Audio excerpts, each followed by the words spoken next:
Golden globe movies में आपका स्वागत है। आज मैं आपको 2016 की एक supernatural horror film the autopsy of Jane Doe की कहानी समझाने जा रहा हूं। फिल्म की शुरुआत एक क्राइम सीन इन्वेस्टिगेशन से होती है, जहां पुलिस अफसर एक घर में कुछ मृत शरीरों की जांच कर रहे होते हैं। इस इन्वेस्टिगेशन के दौरान पुलिस को बेसमेंट में एक यंग लड़की का शव दबा हुआ मिलता है।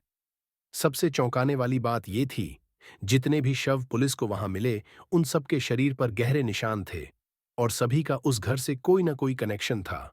लेकिन उस यंग लड़की के शव पर, जिसे पुलिस ने बेसमेंट में पाया, एक भी निशान नहीं था। और इससे भी हैरानी की बात यह थी कि वो लड़की उस घर से जुड़ी हुई नहीं थी। पुलिस के पास उसकी पहचान या किसी भी तरह की जानकारी नहीं थी, तो उन्होंने उस लड़की का नाम जेंडू रख दिया। और जेनडू के बारे में और ज्यादा जानने के लिए पुलिस ने उसके शव को पोस्टमार्टम के लिए भेज दिया। इसके बाद एक लड़के ऑस्टिन और उसके पिता को दिखाया जाता है, जो एक जले हुए शव का पोस्टमार्टम कर रहे होते हैं। असल में यही उनके बाप बेटे का प्रोफेशन था। उनके परिवार में लोग सदियों से यही काम कर रहे थे और उन्होंने अपने बेसमेंट को एक मॉर्ग की तरह सेट किया हुआ था। कुछ समय बाद ऑस्टिन का दोस्त उससे मिलने आता है और वो दोनों मूवी देखने जाने वाले थे। लेकिन ऑस्टिन का दोस्त कहता है कि मूवी पर जाने से पहले एक बार शव देखना चाहता है। तो ऑस्टिन कहता है कि मॉर्ग में रखे किसी भी शव को देख लो। अब ऑस्टिन का दोस्त जिस शव को देखता है, उसके पैर में एक छोटी सी घंटी बंधी होती है। तब ऑस्टिन का दोस्त इस घंटी के बारे में पूछता है। ऑस्टिन के पिता उसे बताते हैं कि पुराने समय में लोगों को यह समझने का तरीका नहीं था कि कोई मर गया है या सिर्फ कोमा में है। इसलिए वे उन लोगों के पैर में घंटी बांध देते थे जिन पर शक होता था। इसका फायदा ये होता कि अगर वो इंसान थोड़ा भी हिलता तो लोग समझ जाते कि वो जिंदा है। ऑस्टिन के पिता आज भी इस परंपरा को फॉलो कर रहे थे। जैसे ही ऑस्टिन और उसका दोस्त वहां से जाने की सोचते हैं, तभी पुलिस वहां जेन डो का शव लेकर पहुंचती है। वे ऑस्टिन के पिता से कहते हैं कि हमें इस शव की पोस्टमार्टम रिपोर्ट सुबह तक चाहिए, वो भी इमरजेंसी में। यह सुनकर ऑस्टिन अपने दोस्त से कहता है कि मैं अभी तुम्हारे साथ नहीं जा सकता, मुझे अपने पिता की मदद करनी है, तो हम रात में मूवी पर चलेंगे। ऑस्टिन यह कहकर अपने दोस्त को वहां से भेज देता है। इसके बाद बाप बेटा पोस्टमार्टम के लिए तैयार हो जाते हैं और जेन डो का पोस्टमार्टम शुरू करते हैं। अब पोस्टमार्टम करते वक्त दोनों हैरान रह जाते हैं, क्योंकि जेन डो की टखनों और कलाई की हड्डियां टूटी हुई थीं और उसका एक दांत भी गायब था। इसके बावजूद उसका शरीर बिल्कुल ताजा लग रहा था, यानी उसके शरीर पर एक भी बाहरी चोट का निशान नहीं था। अब जेन डो के शरीर के और अंदरूनी हिस्सों की जांच के लिए वे उसे चीरते हैं। वे देखते हैं कि उसके अंदरूनी अंग, जैसे फेफड़े, बुरी तरह से जले हुए थे। बाकी अंगों पर भी जलने और घाव के निशान थे। यह देखकर बाप बेटे दोनों कंफ्यूज हो जाते हैं कि उसके अंदरूनी अंग इतनी बुरी हालत में है, जबकि उसका बाहरी शरीर एकदम ताजा लग रहा था। अब सवाल ये उठता है कि उसके अंदरूनी अंग इतने खराब हालत में कैसे हो सकते हैं। ऑस्टिन के पिता ये भी नोटिस करते हैं कि उसकी आंखें धुंधली हो चुकी थीं, जो इस बात का संकेत था कि जेन डो की मौत काफी पहले हो चुकी थी। जांच के दौरान ऑस्टिन के पिता को उसके पेट में एक ऐसा पौधा भी मिलता है जिससे किसी इंसान का शरीर पूरी तरह पैरालाइज हो सकता है। इसी बीच ऑस्टिन के पिता को हॉल से कुछ आवाजें सुनाई देती हैं। जब ऑस्टिन के पिता हॉल में जाते हैं, तो वे देखते हैं कि उनकी बिल्ली मरी पड़ी है। यह देखकर ऑस्टिन के पिता परेशान हो जाते हैं, क्योंकि यह बिल्ली उनकी पत्नी की यादगार थी। ऑस्टिन बार बार अपने पिता से कहता है कि हम उसका पोस्टमार्टम यहीं रोक देते हैं और कल फिर से शुरू करेंगे। लेकिन ऑस्टिन के पिता उसकी बात नहीं मानते और जेन डू का पोस्टमार्टम फिर से शुरू कर देते हैं। पोस्टमार्टम करते समय उन्हें जेन डू का गायब दांत उसके पेट में एक कपड़े में लिपटा हुआ मिलता है। इसे देखकर बाप बेटा कंफ्यूज हो जाते हैं, क्योंकि किसी का दांत निकालकर उसे कपड़े में लपेटना अजीब था। इसके बाद ऑस्टिन के पिता जेन डो की त्वचा को काटते हैं और देखते हैं कि उसके अंदर की त्वचा पर भी काले निशान और कुछ लिखावट थी। वही निशान उस कपड़े पर भी बने थे जिसमें जेन डो का दांत मिला था। तभी उस जगह की सभी लाइट्स बंद हो जाती हैं और वहां अंधेरा छा जाता है। जब ऑस्टिन के पिता लाइट ऑन करते हैं, सारे मृत शरीर वहां से गायब थे, बस जेन डो का शरीर बचा था। तभी एक अजीब सी शक्ति ऑस्टिन के पिता पर हमला करती है और उन्हें बुरी तरह घायल कर देती है। अब बाप बेटे दोनों वहां से भागने की कोशिश करते हैं, लेकिन उन्हें पता चलता है कि न तो लिफ्ट काम कर रही है और ना ही मोबाइल नेटवर्क ठीक से आ रहा है। उनके बेसमेंट का दूसरा दरवाजा भी बंद हो चुका है क्योंकि बाहर एक भयंकर तूफान आ रहा था, जिससे एक पेड़ दरवाजे पर गिर गया था। ये सब देखकर दोनों को समझ में आता है कि ये सारी परेशानियां जेन डो के मृत शरीर के यहाँ आते ही शुरू हुई हैं।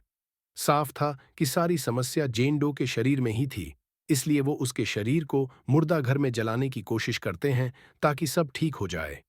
पर यहाँ चीजें उलटी हो जाती हैं।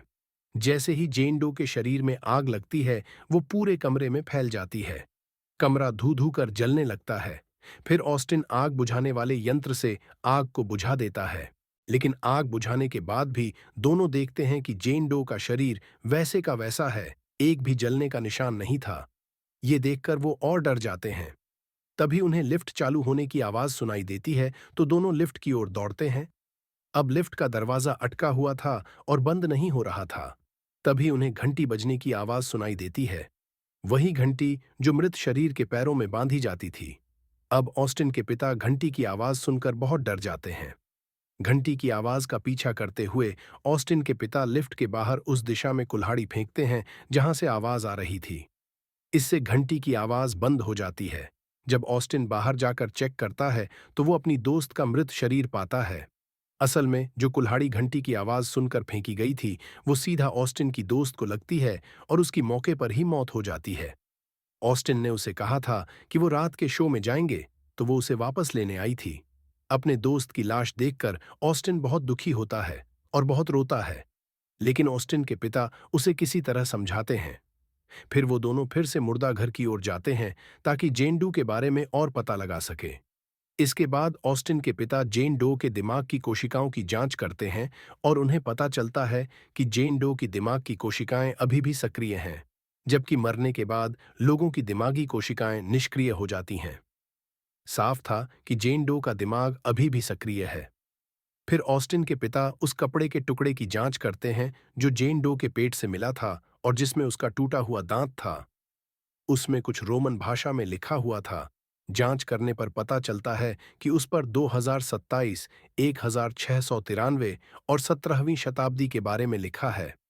फिर ऑस्टिन के पिता को 17वीं शताब्दी से कनेक्शन समझ में आता है। उस समय लड़कियों पर आरोप लगाया जाता था कि वो चुड़ैल हैं और उन्हें निर्दयता से प्रताड़ित किया जाता था। उन पर अत्याचार करके मार दिया जाता था। लेकिन मारी गईं लड़कियों में से कोई भी चुड़ैल नहीं थी। वो सब मासूम और निर्दोष थीं। फिर ऑस्टिन के पिता समझ जाते हैं कि जेन डो की मौत हाल में नहीं हुई है। वो तो 17वीं शताब्दी में ही मरी थी और तभी से उसकी दिमागी कोशिकाएं सक्रिय हैं। इसी वजह से उसका शरीर अब तक ताज़ा है। इसका मतलब उसका शरीर अभी तक नहीं सड़ा है। ऑस्टिन के पिता का भी यही मानना था। जेन डो वही करना चाहती है जो उसके साथ हुआ था। वो हमें भी उसी दर्द का एहसास कराना चाहती है जो उसने झेला। जिस तरह हमने उसका पोस्टमार्टम किया, वो उस दर्द को महसूस कर रही है और इसलिए जेन डो उनसे बदला ले रही है। ये समझते हुए ऑस्टिन के पिता जेन डो के शरीर के पास जाकर कहते हैं, हमें माफ कर दो, मुझसे अपना बदला ले लो, मेरे बेटे को यहां से जाने दो। ये कहते ही ऑस्टिन के पिता की कलाई और टखने की हड्डियां टूटने लगती हैं और उनके अंदरूनी अंग जलने लगते हैं, जैसे जेन डो के थे। अब ऑस्टिन के पिता के लिए इस दर्द को सहना मुश्किल हो रहा था, इसलिए वो ऑस्टिन से कहते हैं, मुझे मार दो। फिर ऑस्टिन अपने पिता को रोते हुए चाकू से मार देता है। उसके बाद जैसे ही ऑस्टिन के पिता की मौत होती है, जेन डो का पूरा शरीर ठीक हो जाता है। वो ऊपर की ओर जाता है और अचानक उसे कुछ आवाजें सुनाई देती हैं। जैसे ही वो पलटकर देखता है, वो अपने पिता की लाश को खड़ा हुआ पाता है। ये देखकर ऑस्टिन डर के मारे पीछे गिरता है और मौके पर ही उसकी भी मौत हो जाती है। अगले दिन पुलिस वहां जेन डो की पोस्टमार्टम रिपोर्ट लेने आती है, पर पुलिस वहां 3 और लाशें देखती है, ऑस्टिन, उसका दोस्त और उसके पिता की। ऐसा लग रहा था जैसे उसका पोस्टमार्टम अभी शुरू ही नहीं हुआ। ये देखकर पुलिस बहुत उलझन में पड़ जाती है, क्योंकि फिल्म की शुरुआत में भी यही नजारा था, जहां कई लाशें पड़ी थीं।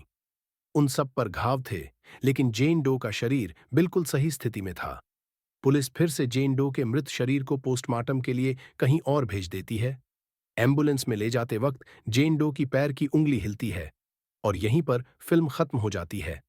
अगर आपको ये वीडियो पसंद आया हो तो हमारे चैनल को सब्सक्राइब करें और ऐसी और भी वीडियो का मजा लें।